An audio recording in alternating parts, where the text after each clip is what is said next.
Dès que c'est arrivé, on a tous compris que c'est quelque chose qui nous surpasse, qui est au-dessus de nous. Alors, on s'est réveillé. On a commencé à faire teshuva, on a commencé à se rapprocher d'Hachem. Mais cependant, lorsqu'on a senti que c'est en train de partir, on s'est relâché.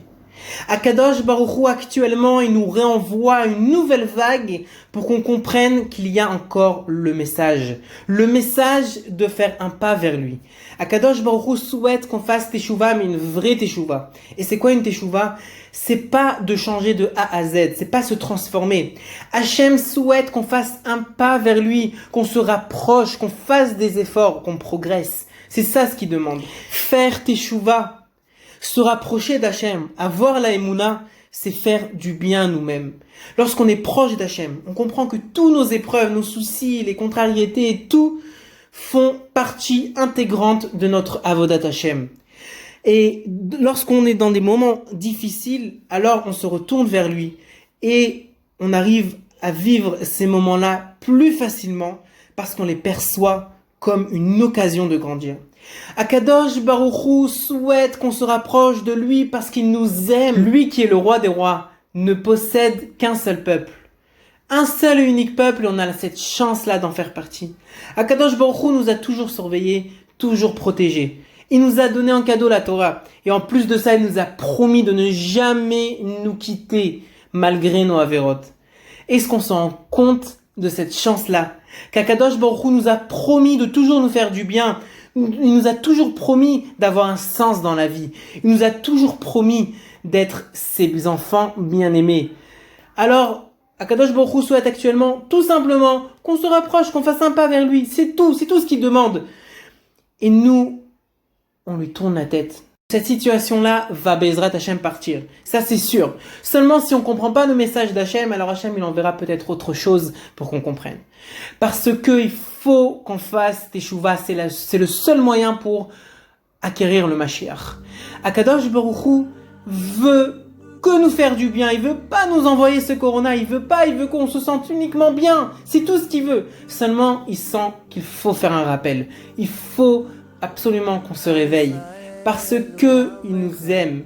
Et justement, il faut qu'on comprenne que le corona, c'est pas si grave. Il aurait pu très bien envoyer quelque chose de bien plus grave. C'est pas si grave comme ce que les médias aiment le montrer. Pas du tout. Le corona, c'est pas si grave, seulement il faut pas qu'on rentre dans des peurs et des angoisses. Et justement, en se rapprochant d'Hachem, on annulera tous les peurs et les angoisses. On est appelé la descendance d'Abraham. Pourquoi? Parce que Abraham lui-même a subi des épreuves qu'on s'imagine même pas. Avec Nimrod, ensuite la Kedat Yitzhak. Et lui, Abraham Avinu, il a commencé depuis en dessous de zéro. Pourquoi? Parce que son papa était un idolâtre. Et donc, Abraham Avinu lui-même a cassé la Vodazara, mais il ne s'est pas arrêté là-bas. Il a cherché Hachem, lui-même, tout seul. Noach, Hachem était avec lui. Donc il n'a pas eu besoin de chercher Hachem. Mais Abraham Avinu lui-même, il est parti chercher Hachem. Et avec tout ça, il a eu des épreuves et il n'a rien relâché. Akadosh Baruch Hu a dit à Abraham Avinu, tu auras une descendance comme le sable de la mer. Pourquoi est-ce qu'on est comparé au sable de la mer? Pourtant, on n'est pas si nombreux. La réponse est que ce qui arrête les vagues, c'est le sable. Alors nous-mêmes, les Bnei Israël, c'est nous qui arrêtons les vagues à chaque génération. Il faut savoir que on a cette force lorsqu'on est unis. Lorsqu'on est un seul peuple, Hachem il est fier de nous. Alors c'est vrai qu'en ce moment, on a l'impression d'être plutôt au beau milieu de la mer. On nage, on ne sait pas vers où. On voit pas le bout, on voit pas la plage. Alors Hachem nous envoie un phare. Qui est ce phare? C'est les tzadikim. Un des grands tzadikim de notre génération, c'est Rav Kanevski.